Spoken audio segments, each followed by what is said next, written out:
J'étais brisée, vide et sans espoir. Ta grâce m'a trouvée, m'a restaurée. Je n'ai rien à moi, mais tel que je suis, tu me libères, tu me libères. Grâce infinie de notre Dieu qui un jour m'a sauvé. J'allais errant de lieu en lieu quand tu m'as retrouvé. Et maintenant je vois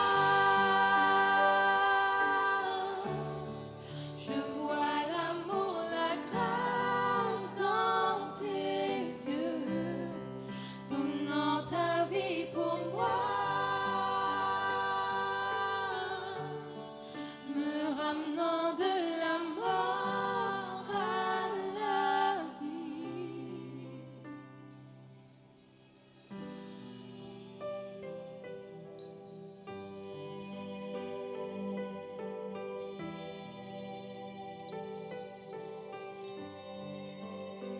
Tu prends nos échecs, tu prends nos faiblesses, tu places ton trésor dans des vases d'argile. Oh, prends mon cœur, Père, je veux te servir pour que tous voient ta vie en moi. Grâce infinie de notre Dieu qui un jour m'a sauvé. J'allais errant de lieu en lieu quand tu m'as retrouvé. Et maintenant je vois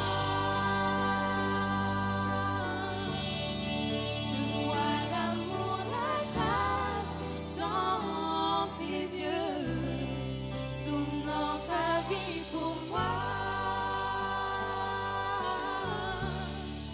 me ramenant de la mort à la vie. Et maintenant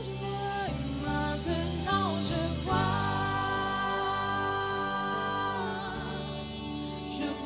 l'amour, la grâce dans tes yeux, donnant ta vie pour moi, me ramenant de la mort à la vie.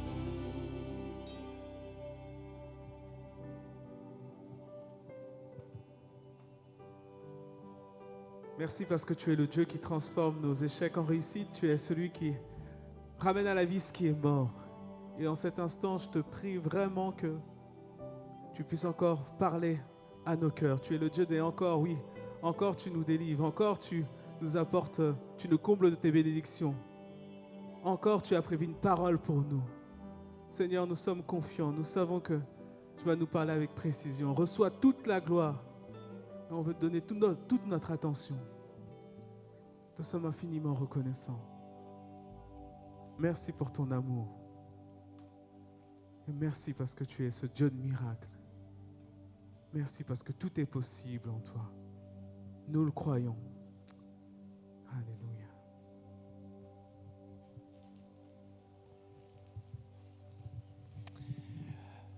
Vous pouvez prendre place. Bonjour à tous. Vous allez bien? Vous êtes heureux d'être ici? Plutôt que dehors? Ce merveilleux temps du mois d'août. Moi, je m'en fiche. Moi, je suis breton. Je suis habitué à ça. Mais j'aimais pas ça quand même. Hein. Non, je suis très, très heureux, plein de joie et très honoré aussi de pouvoir apporter la parole de Dieu avec vous aujourd'hui. Le message que je vais apporter s'appelle « Petit choix, grandes conséquences ». Certainement, vous avez l'habitude de faire l'inverse, de faire des grands choix pour des petites conséquences. Vous êtes déjà arrivé au restaurant, vous avez très faim, vous venez avec vos amis, etc. on vous donne la carte, vous choisissez votre repas, et là, normalement, le serveur, il vient. Sauf que là, il ne vient pas, il attend, vous attendrez, vous n'en pouvez plus, vous avez envie de manger la table. Quand enfin, le serveur, il arrive, vous êtes en train de réfléchir, oui, mais après, il faut encore le temps de préparer le plat, etc. Je n'ai jamais mangé, etc. Vous voulez commander peut-être, et là, vous avez un ami juste à côté, enfin, un ami qui dit non, revenez plus tard, je n'ai pas encore choisi. Pourquoi tu mets autant de temps? C'est juste un repas. Pourquoi tu as besoin de 2h30 pour choisir ton plat? Il y en a, ils jouent leur vie sur un repas. Il y en a d'autres, c'est autre chose. Il y en a d'autres, c'est chérie, dépêche-toi, on va être en retard pour aller à l'église. Oui, mais j'hésite entre ma robe rose et ma robe rose.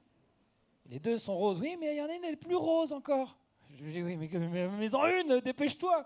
Qui s'est embrouillé? Je vais dire ce matin pour aller. C'est plus ce matin. Vous êtes des lève-tard, vous.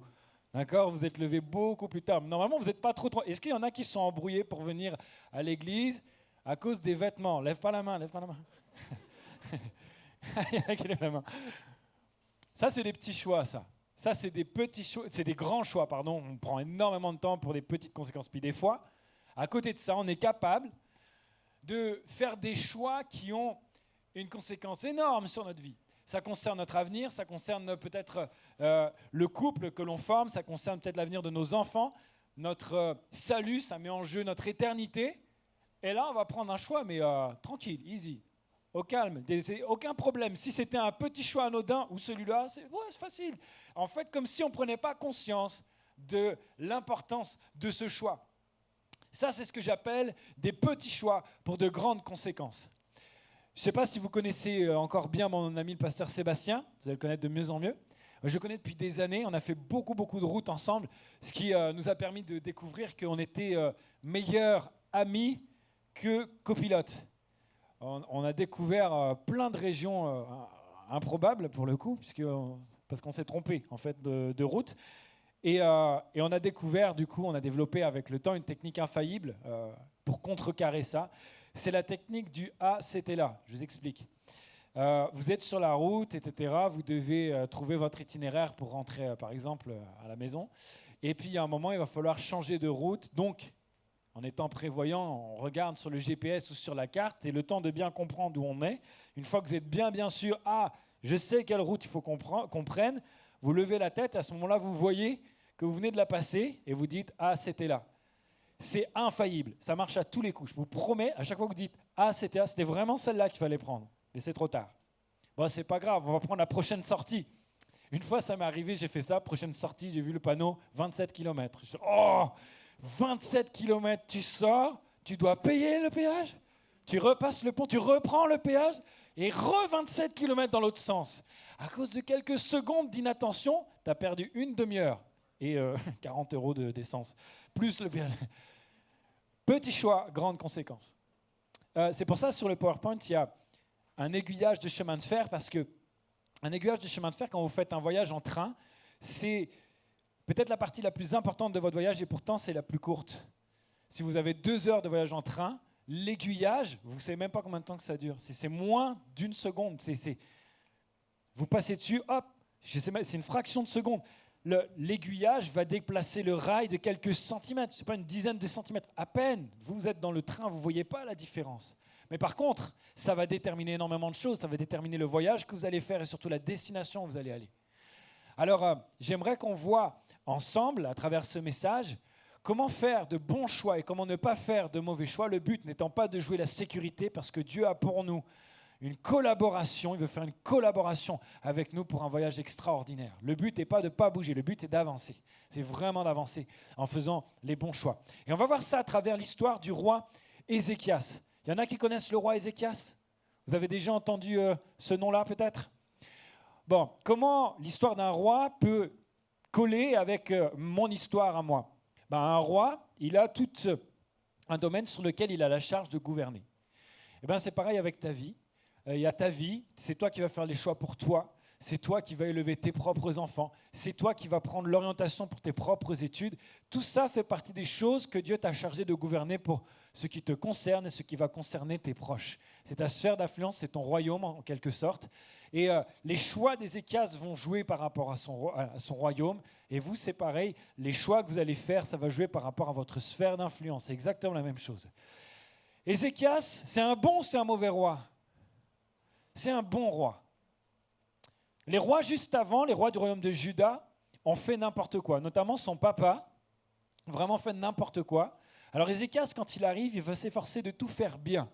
Il va vraiment tout bien faire. Il va virer toutes les idoles, tous les faux dieux, etc. Il va rétablir le culte dans le temple. Il va ramener tout le monde, tout le peuple, ça fait des années qu'ils n'avaient pas passé de temps avec Dieu. Ils vont faire un grand culte de célébration extraordinaire. Ils vont célébrer la Pâque, etc. Ézéchias est tellement irréprochable qu'à l'époque, certains spécialistes de la loi se demandent même si ce ne serait pas lui le Messie qui doit venir, rétablir, etc. Donc en fait, Ézéchias, il part super bien.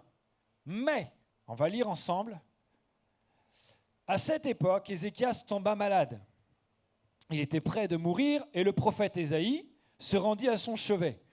Quand tu as une grosse maladie comme ça et qu'un prophète vient, tu dis « Ah, c'est à double tranchant, on va voir ce qu'il va nous dire. » Voici ce que l'Éternel déclare, prends tes dispositions car tu vas mourir, tu ne te rétabliras pas. Amen. Non, il n'y a pas de personne ne confirme. C'est chaud.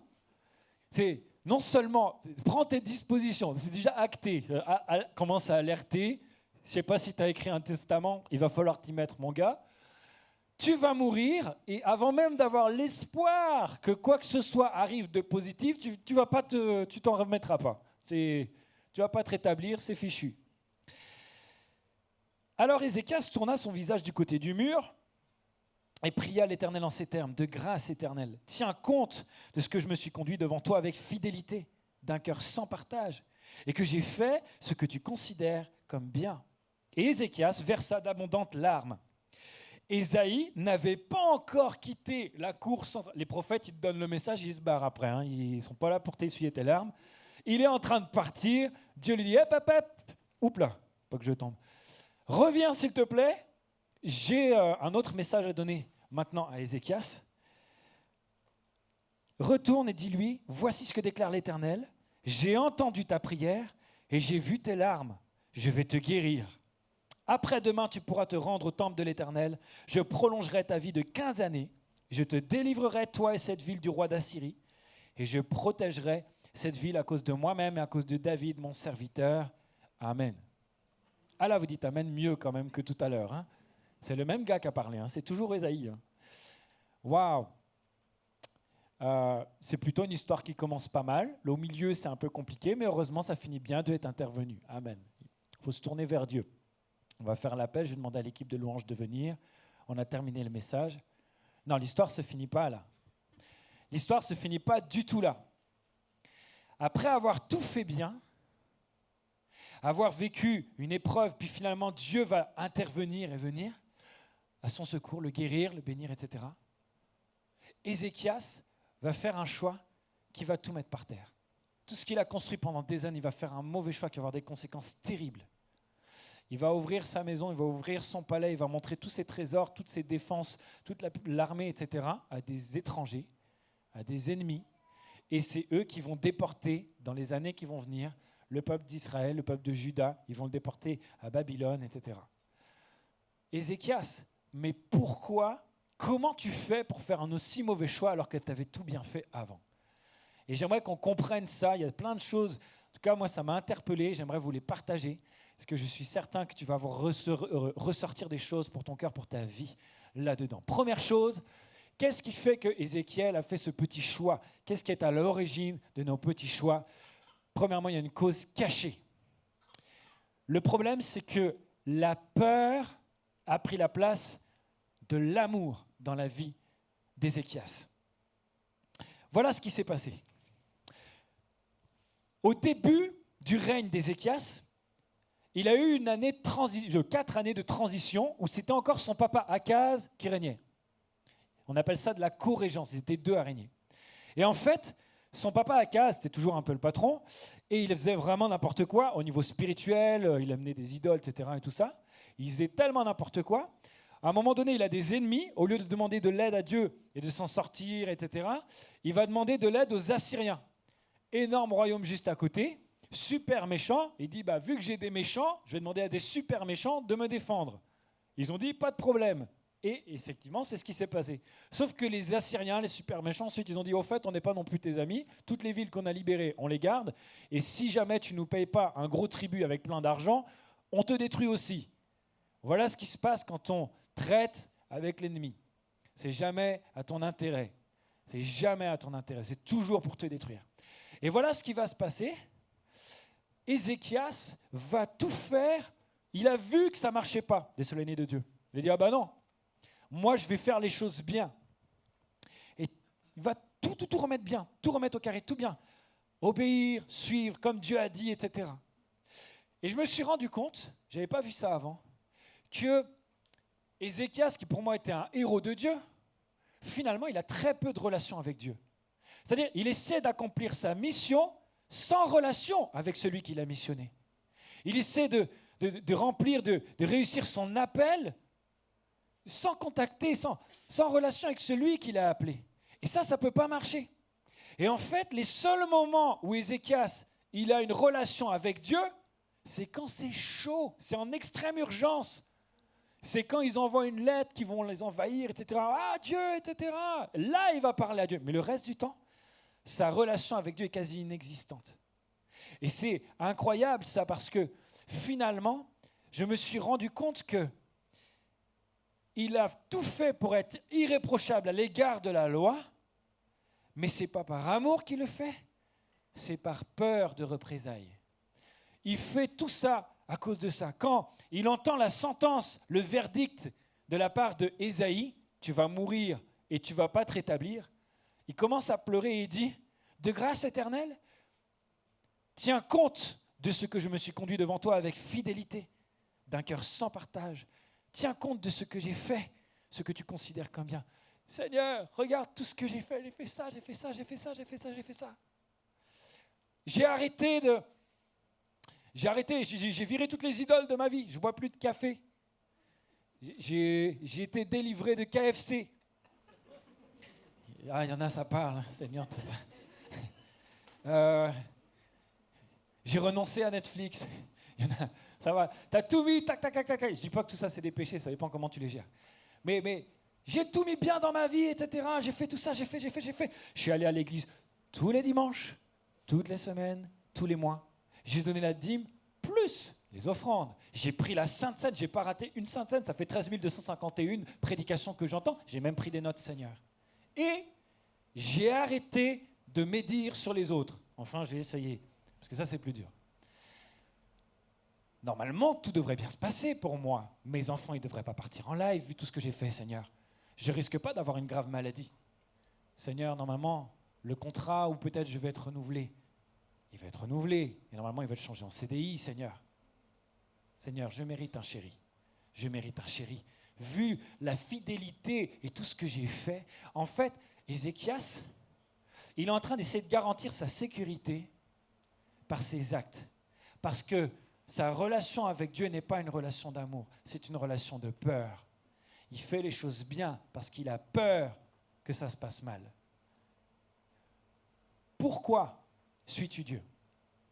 Est-ce que c'est parce que tu l'aimes ou alors est-ce que c'est parce que tu as peur que Dieu te punisse?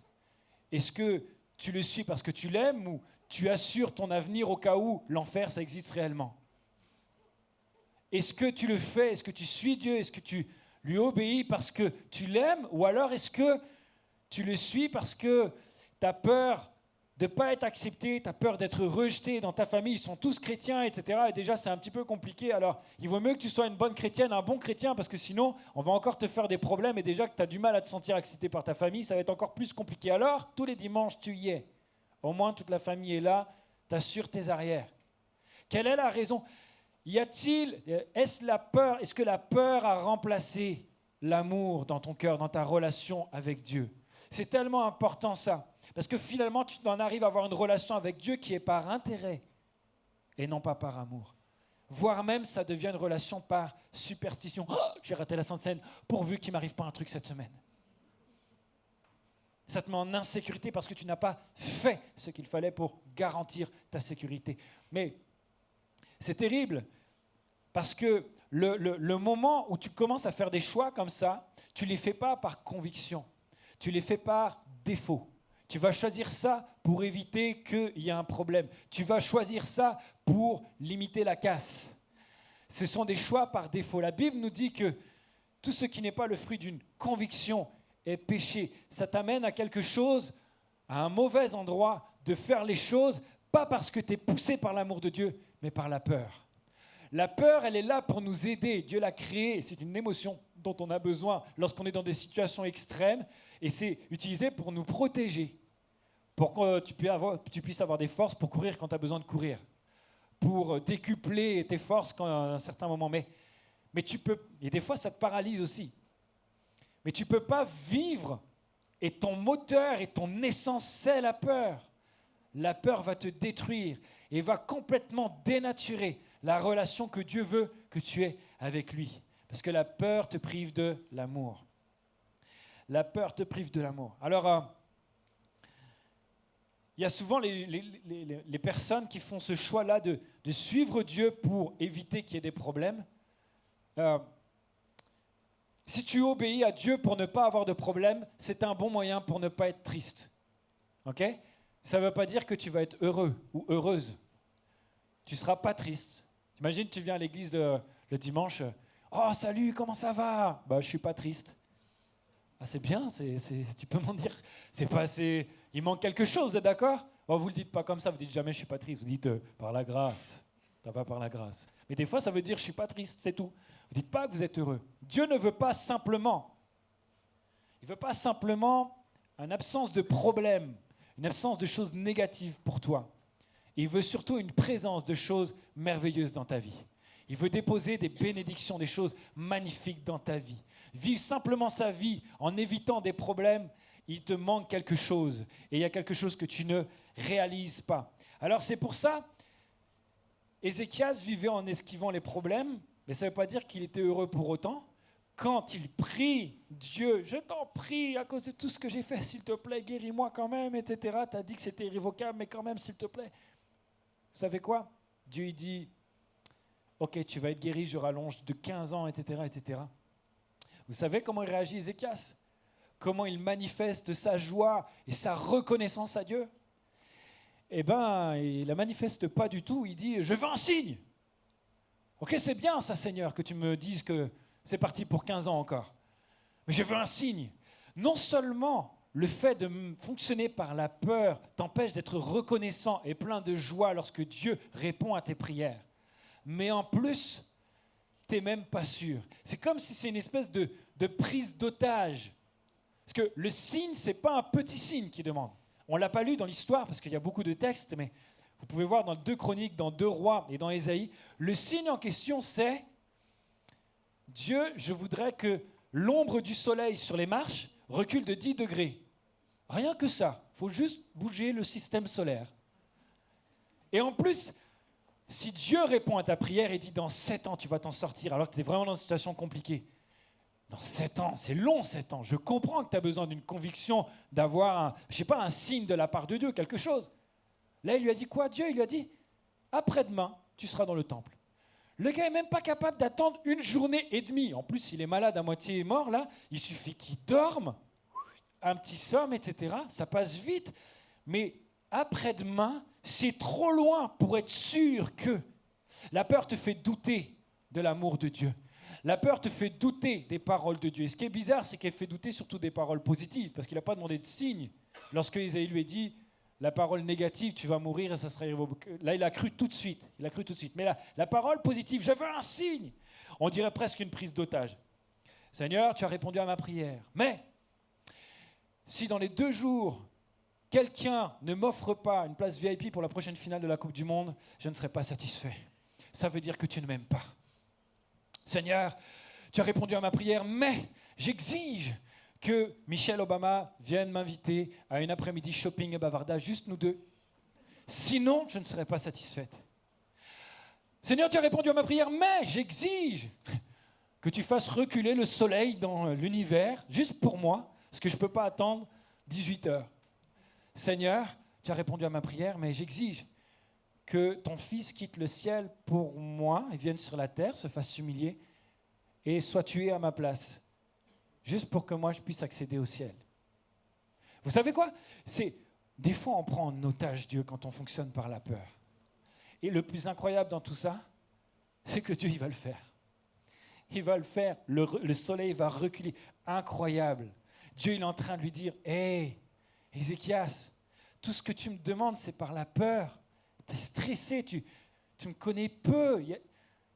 Mais regarde, alors même que tu me demandes ça comme ça, moi, je te montre que je t'aime, je t'écoute et je le fais.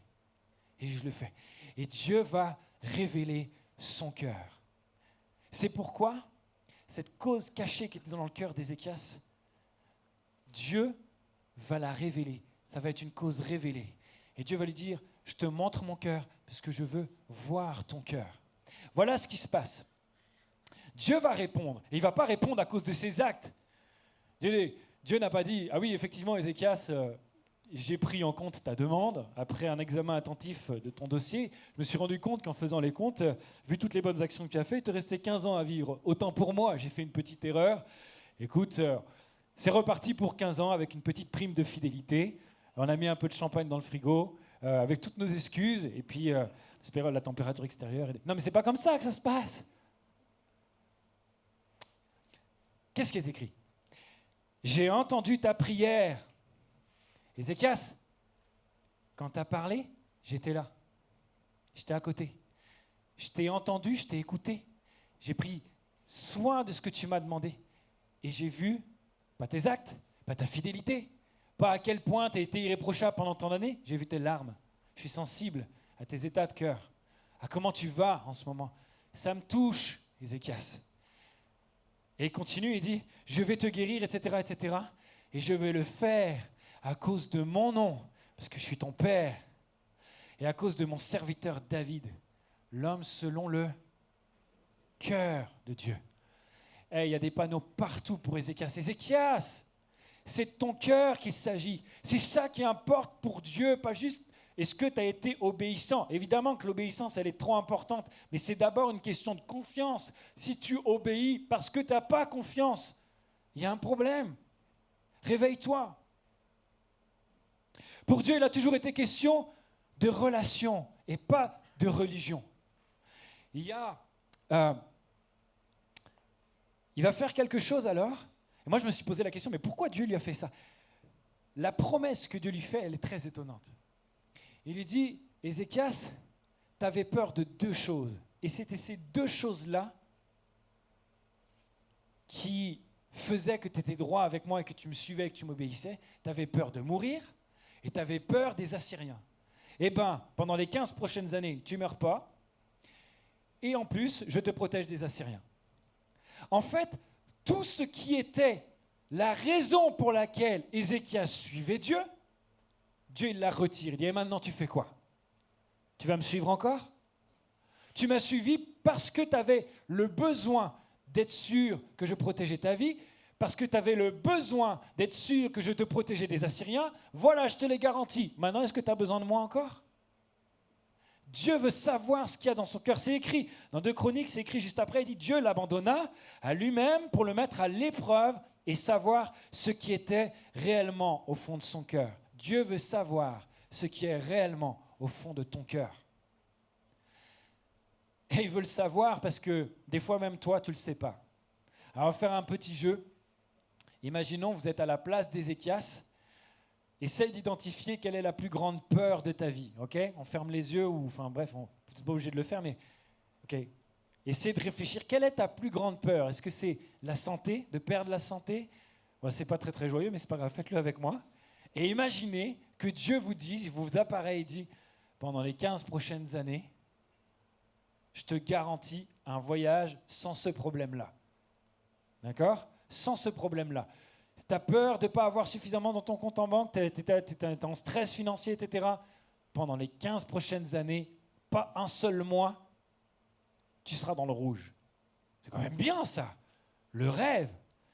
Ok, on prend 2 minutes, discute, dis à ton voisin quel serait ton rêve, qu'est-ce que tu ferais pendant ces 15 années-là. Ok, 15 années, garantie, sécurité, n'importe quelle peur que tu peux avoir. Tes enfants, t'as peur que tes enfants partent en live? Pendant 15 années, tes enfants, ils font bien les choses. Aucun problème. Tu es en train de monter ton entreprise, là, ton plus gros stress, est-ce que ça va marcher? Ça va marcher. Dieu t'apparaît et te dit pendant les 15 prochaines années, tout ce pourquoi tu as travaillé, etc., ça va marcher à fond, ça va éclater. Qu'est-ce que tu fais de ta vie pendant ces 15 années? Vas-y, dis-le. Il y en a, vous le dites pas.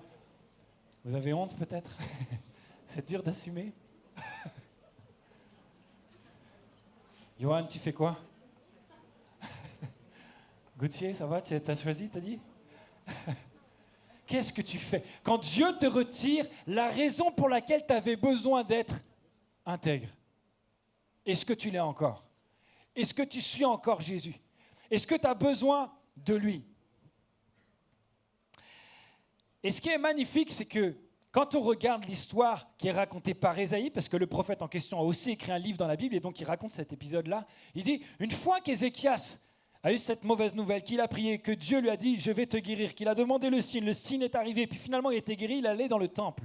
Et dans le temple, il va composer un cantique magnifique où il va vivre quelque chose avec Dieu, il va réaliser quelque chose avec Dieu. C'est comme s'il dit « ah ok, j'ai vu ton cœur, j'ai vu que c'était une histoire de cœur, Dieu ». Et je vous sélectionne quelques versets, il est dit « que dirais-je » C'est Ézéchias qui dit « Dieu m'a répondu, il m'a exaucé, je marcherai humblement jusqu'au terme de mes années, après avoir été ainsi affligé. Seigneur, c'est par tes bontés, c'est pas par mes œuvres, c'est pas par ma fidélité, c'est pas parce que tout ce que j'ai fait pour éviter les problèmes, c'est par tes bontés qu'on jouit de la vie. C'est par les bontés de l'Éternel que je respire encore. Tu me rétablis, tu me rends à la vie. Waouh, c'est magnifique. Quel cantique extraordinaire de la part d'Ézéchias. Eh bien, ça n'empêche pas de tout gâcher. En quelques secondes, tout va basculer. Grand 2, grand 1, petit choix. Grand 2, grande conséquence. Il y a un danger caché dans la vie d'Ézéchias qui fait qu'il va mettre des ennemis à la place de l'ami dont il avait besoin.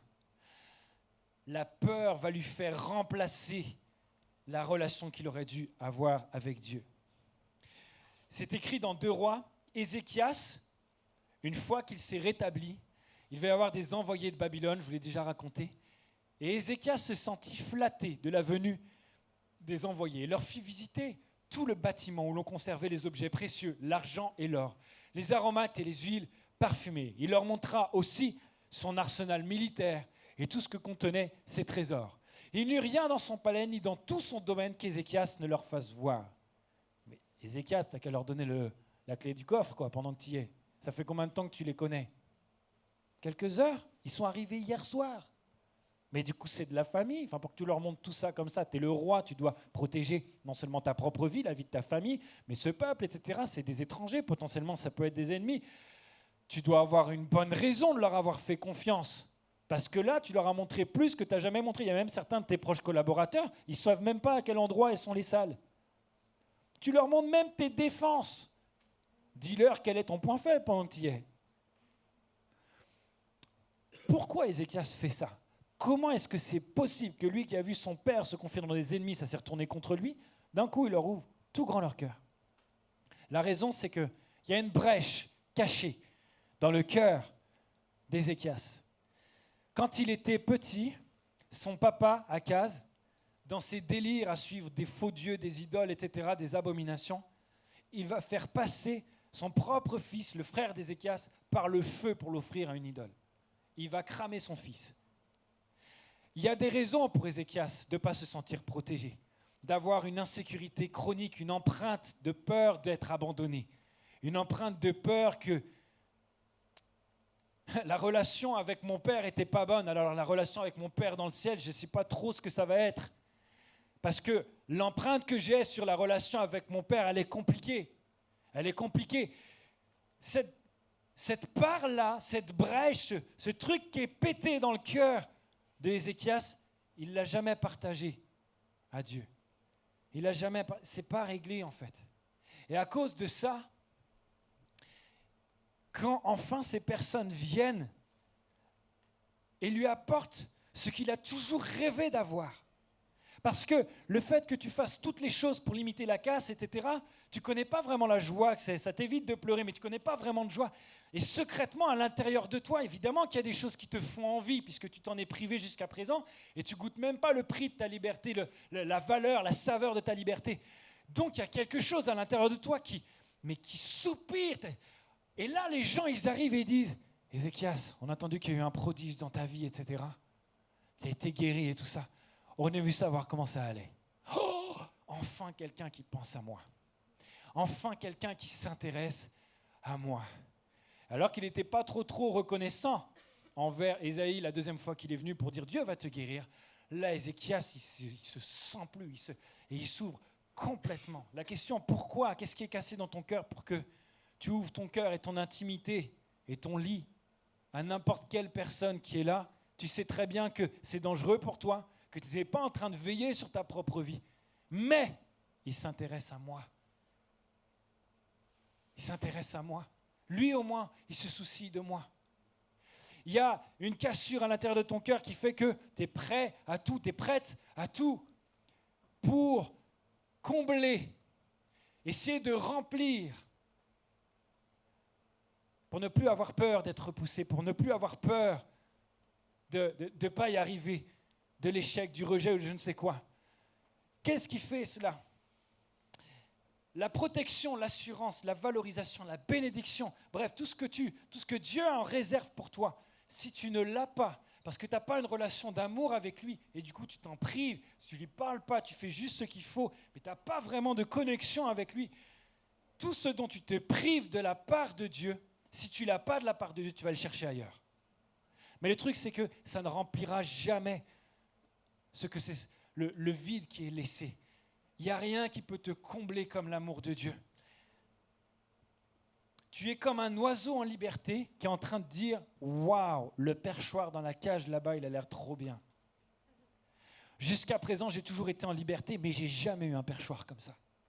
Alors peut-être qu'il est dans la cage, peut-être que si je vais là-dedans, si je commence à faire cette décision-là au niveau professionnel, si je commence à flirter un petit peu avec ma collègue de travail, etc., que je rentre dans ce jeu de séduction, etc., non, c'est vrai, j'ai jamais eu le droit, moi, à un perchoir comme ça. J'ai jamais eu le droit, moi, à une cour comme ça. J'ai jamais eu le droit, moi.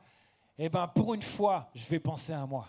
J'ai toujours pris des décisions pour éviter d'avoir des problèmes. Seigneur, j'ai toujours été obéissant. Cette fois-ci, je vais penser à moi. Et c'est pour ça qu'il y a des gens qui ont tout fait bien. À un moment donné, boum! On dirait qu'ils disjonctent complètement, ils vont faire un choix, mais comment c'est possible que tu fasses ce choix-là? Je ne comprends pas, tu étais fidèle, La fidélité, c'est bien, mais qu'est-ce qui était à l'origine de cette fidélité? Et ça vous est déjà arrivé peut-être, moi ça m'est déjà arrivé, on te fait un compliment, tu n'as pas envie de sourire, parce que sinon ça veut dire que ça t'a fait plaisir, etc., et que tu as peut-être des problèmes avec l'humilité, d'accord? Que tu dis, hey, franchement, c'était vraiment super bien, c'est ton parfum qui sent bon. Et là, c'est comme ça, tu fais, ouais. Et tu n'arrives pas à te retenir de sourire. On va faire un petit test. Regarde ton voisin et dis-lui, tu es beau ou alors tu es belle. On va voir qui va sourire. Il y en a, ils vont dire, oui, je sais, oui, c'est normal, oui. Pas du tout, où est le problème? J'entends pas beaucoup, hein. J'entends pas beaucoup. Il y en a qui hésitent. Le fond, là, vous faites semblant d'être dedans, mais...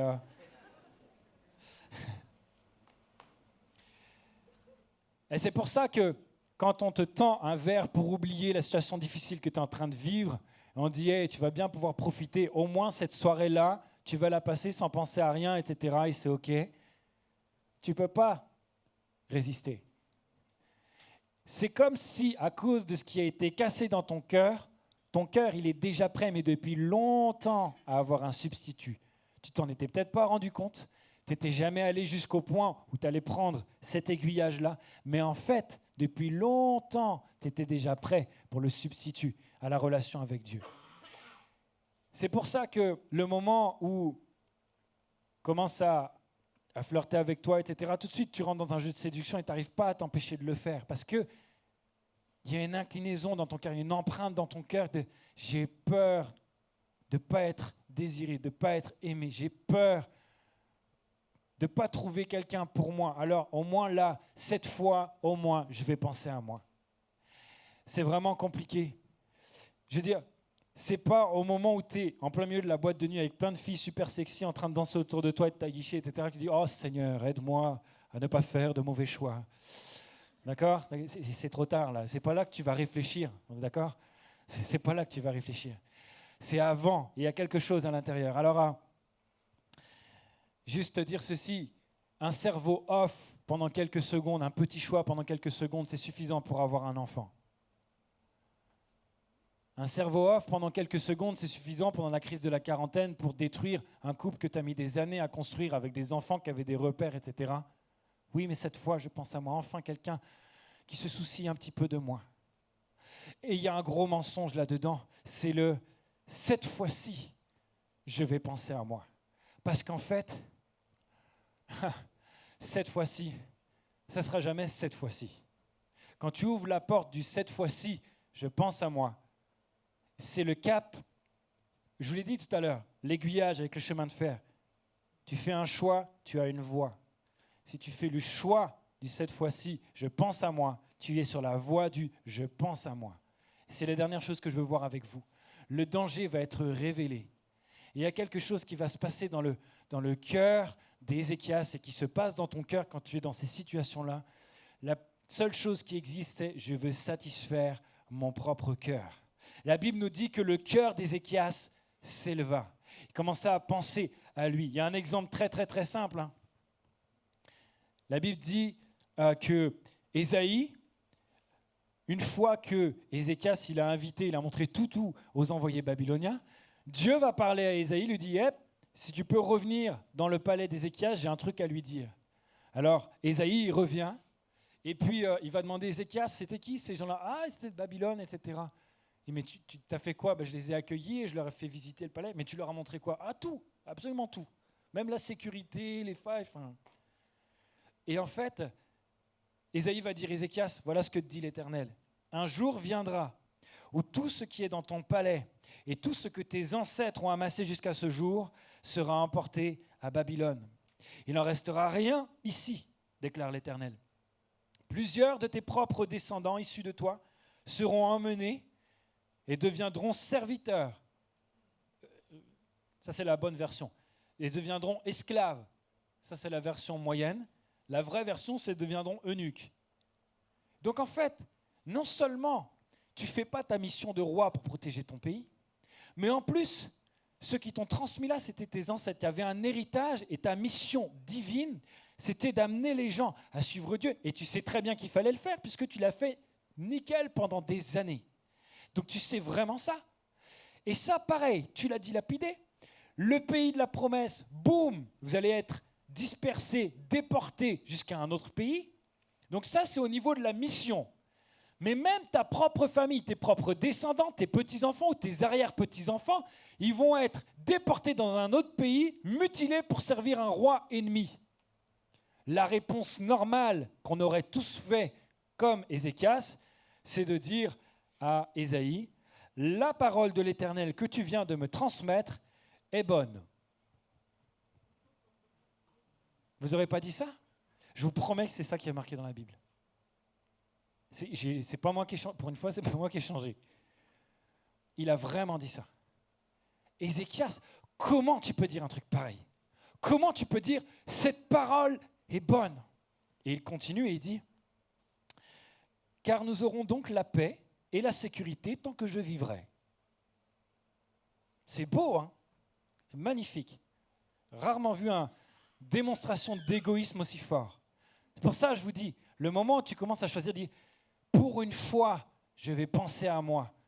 Il est sur la voie de je vais penser à moi. Et quand tu es sur la voie de je vais penser à moi, c'est complètement destructeur parce que ça te coupe de tout ce que Dieu veut pour toi. Toutes les promesses de Dieu sont contenues dans la Bible. Il y a quelque chose d'extraordinaire que Dieu veut pour toi, une vie magnifique.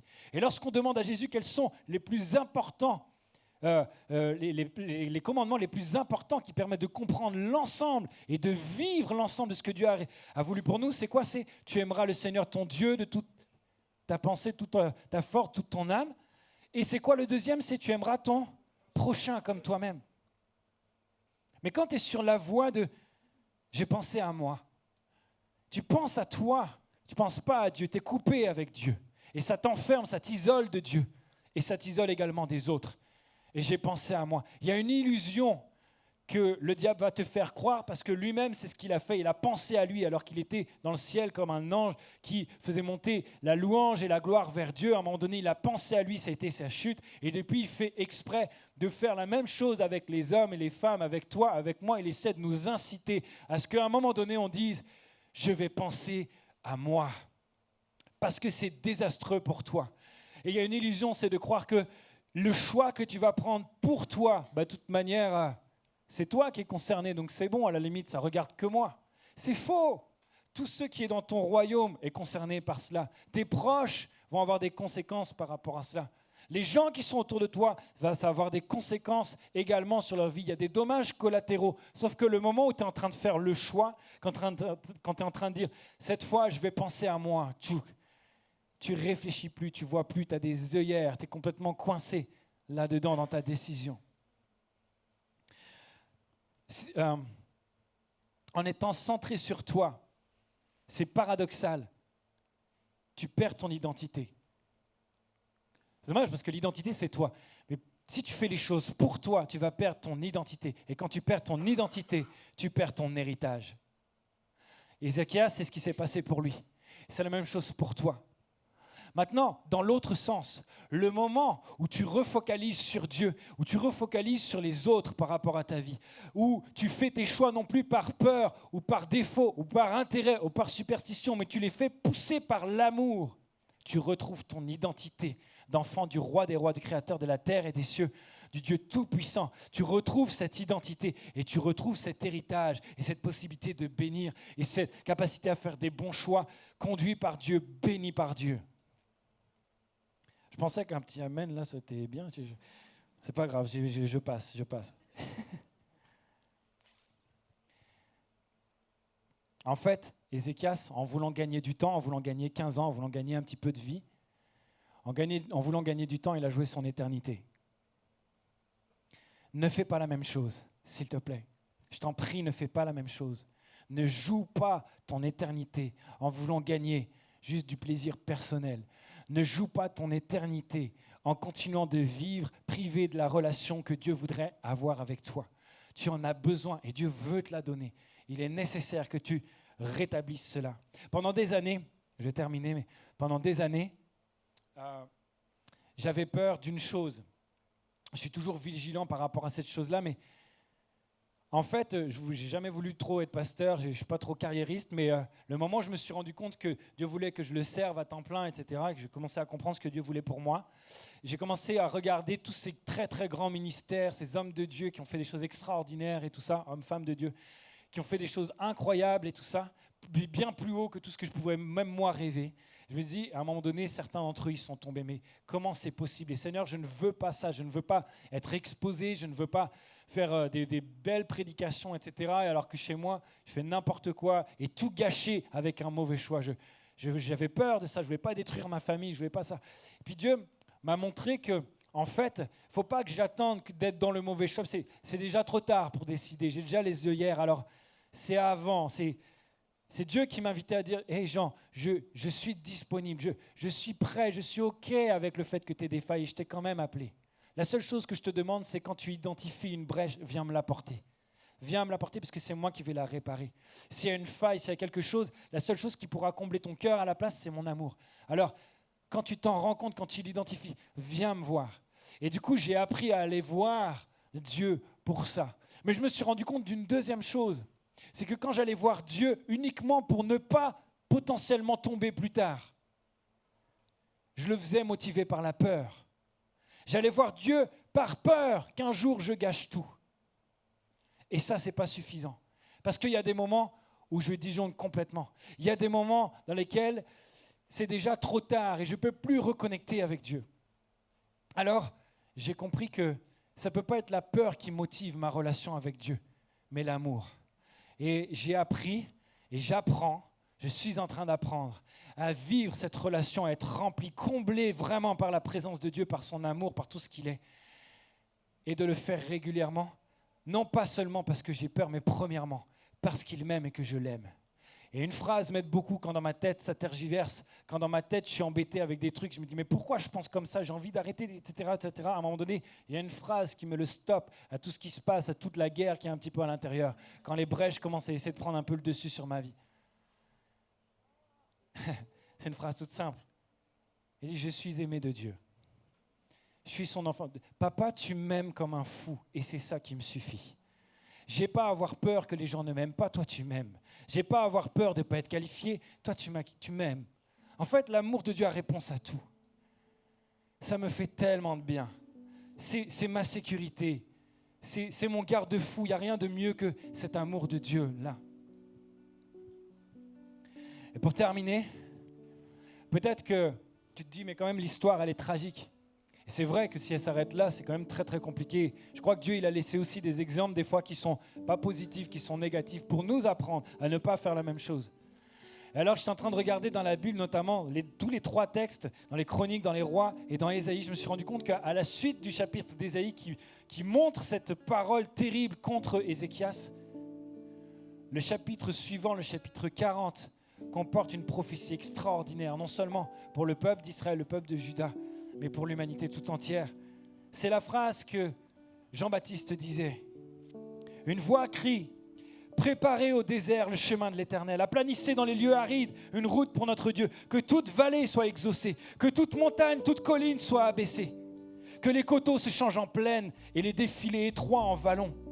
Alors la gloire de l'Éternel sera révélée, et au même instant toute chair la verra, car la bouche de l'Éternel a parlé. C'est extraordinaire. En fait, à travers ce texte, à peine il y a une parole terrible qui arrive, immédiatement, Dieu donne une parole de grâce qui annonce le cœur de Dieu et ce qui est possible. Alors que tu es sur une mauvaise voie, tu as fait un mauvais choix et du coup tu es sur une mauvaise voie et tu es dans un lieu aride, dans un désert. Et pour te rejoindre, il faut passer par des collines et des montagnes. Jésus est celui qui abaisse les collines, qui remplit les creux et qui va faire tracer un chemin jusqu'à toi pour à nouveau, même dans la mauvaise voie dans laquelle tu es, faire un aiguillage divin et te donner la possibilité de reconnecter avec Dieu. Vous voulez bien qu'on se lève ensemble, s'il vous plaît?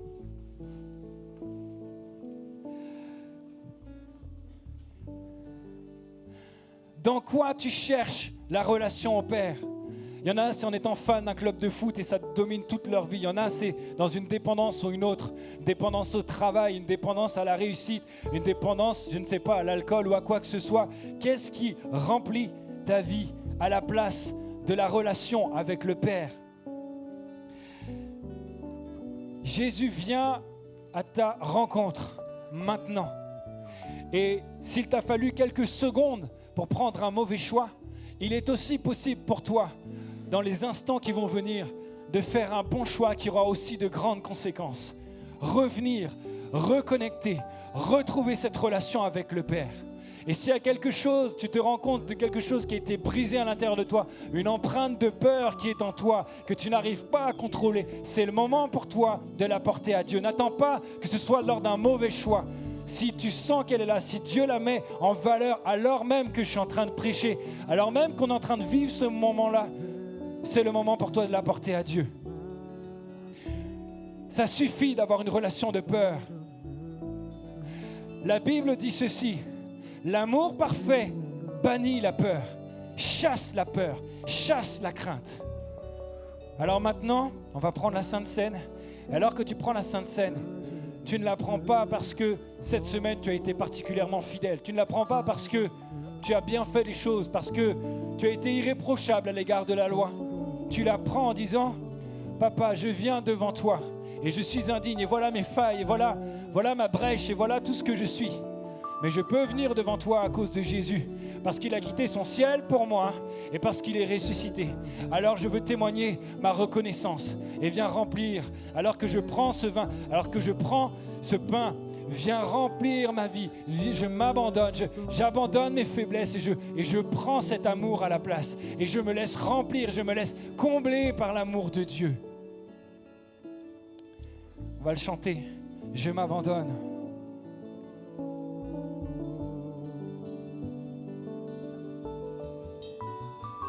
Me voici à genoux devant toi. J'abandonne tout. C'est pas le temps de tenir ça caché. J'abandonne tout. Quelle est ta peur? Quelle est ta brèche? Mon seul désir, alors que tu m'as dit, c'est d'être avec toi. C'est pas juste d'accomplir la loi ou de limiter la casse. C'est d'être avec toi, mon Père. Je m'abandonne. Allez, dépose-lui. C'est le moment, tu peux lui dire.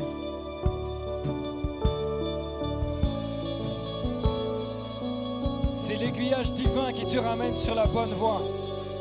Par ta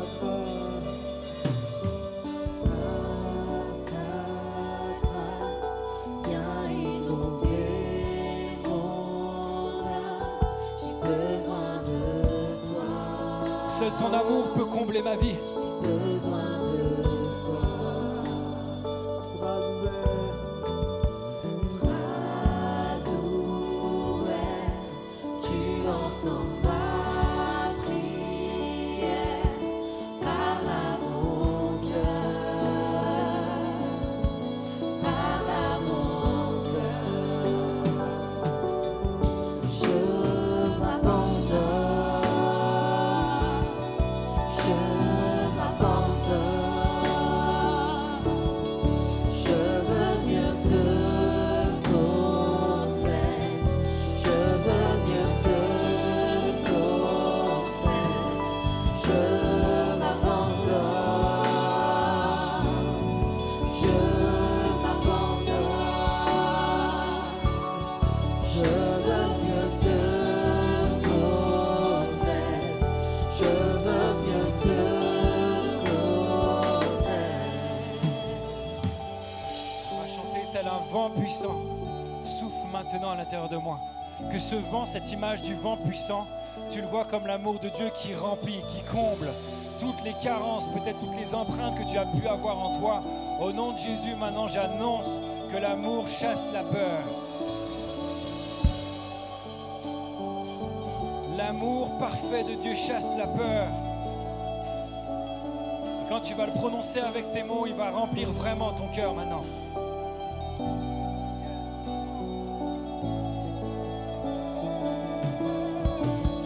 Tel un vent puissant, souffle maintenant. Je viens régner en moi.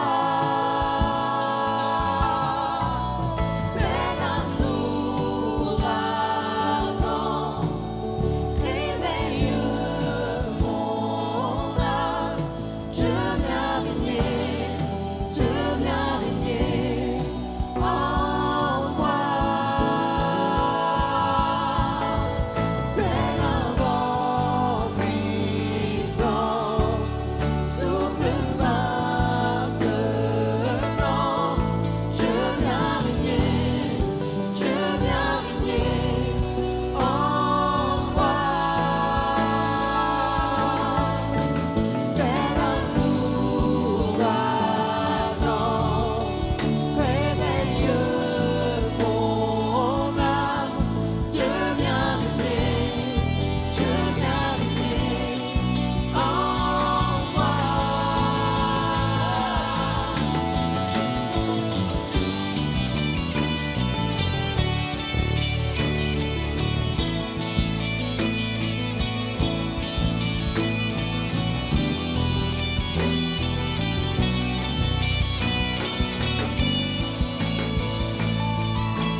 souffle maintenant. Dieu viens régner en moi. Dieu viens régner en moi. Dieu viens régner en moi.